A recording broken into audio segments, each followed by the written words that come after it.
Slick back. No, slick back. That's what I said. Slick back. No, nigga, I'm a pimp named Slick Back. Pimp named Slick Back. Pimp named Slick back. Nigga, are you deaf? I'm a pimp named Slick. Bismillahirrahmanirrahim. Assalamualaikum warahmatullahi wabarakatuh. Halo teman-teman, perkenalkan nama saya Ainur Hasanah, NIM 23140140, mata kuliah Psikologi Pendidikan, dosen pengampu Ibu Febrianti Yuli Satriani, SPDI MPD. Dalam video ini saya akan membahas materi tentang psikologi pendidikan sebagai dasar pengajaran. Dan di video ini saya akan membahas dari materi tersebut 4 poin. Yang pertama, pengertian psikologi pendidikan. Yang kedua, objek psikologi pendidikan. Yang ketiga, ruang lingkup psikologi pendidikan. Dan yang terakhir, peran penting psikologi pendidikan dalam pendidikan. Langsung saja ke pembahasan yang pertama, yaitu pengertian psikologi pendidikan. Apa sih psikologi pendidikan? Psikologi pendidikan merupakan salah satu cabang psikologi. Barlow 1985 mendefinisikan psikologi pendidikan sebagai sebuah pengetahuan berdasarkan riset psikologis yang menyediakan serangkaian sumber-sumber untuk membantu dalam melaksanakan tugas seorang guru dalam proses belajar mengajar secara lebih efektif dan efisien. Psikologi pendidikan merupakan bagian dari studi psikologi tentang faktor dan proses yang berhubungan dengan pendidikan. Nah, dari sana kita bisa melihat bahwa ada hubungan yang kuat antara psikologi pendidikan dan kegiatan belajar mengajar. Untuk pembahasan selanjutnya yaitu objek psikologi pendidikan. Nah, di sini ada dua penjelasan. Yang pertama, menurut Sumadi Suyobroto 1987, ruang lingkup objek kajian psikologi pendidikan dapat mencakup beberapa hal.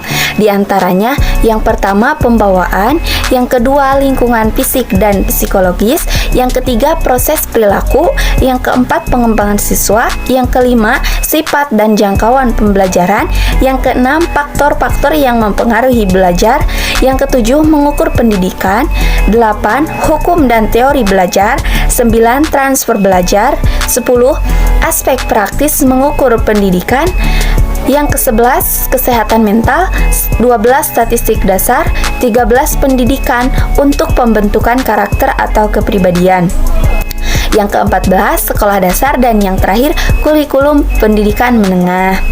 Nah, untuk selanjutnya, menurut Sujabroto 1974, ruang lingkup objek kajian psikologi pendidikan dalam tinjauan statis yaitu kajian psikologi peserta didik dalam dunia pendidikan yang meliputi gejala kesehatan jiwa dan tingkah laku secara umum.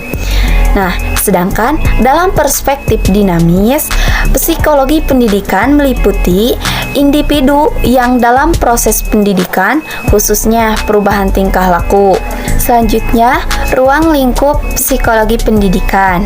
Nah, apa saja sih yang meliputi ruang lingkup psikologi pendidikan? Yang pertama, mempelajari, meneliti, dan membahas tentang tingkah laku manusia yang terdapat dalam pendidikan. Di antaranya tingkah laku belajar dari siswa, tingkah laku mengajar dari seorang guru, dan tingkah laku mengajar belajar yang terjadi akibat adanya interaksi antara guru dan siswa. Untuk pembahasan selanjutnya yaitu peran penting psikologi pendidikan. Psikologi pendidikan memberikan dampak dan manfaat dalam aspek pendidikan. Nah, psikologi pendidikan ini mampu membantu guru dalam memahami setiap karakteristik siswa secara emosional untuk memberikan proses belajar mengajar yang tepat, sehingga menghasilkan proses belajar yang efektif dan efisien. Nah, tujuan dari psikologi pendidikan yang paling penting adalah membangkitkan motivasi belajar setiap peserta didik. Psikologi pendidikan dengan pemahaman terhadap karakteristik jiwa peserta didik, akhirnya guru haruslah mampu membangkitkan motivasi setiap peserta didik untuk semangat belajar. Yang selanjutnya kesimpulan.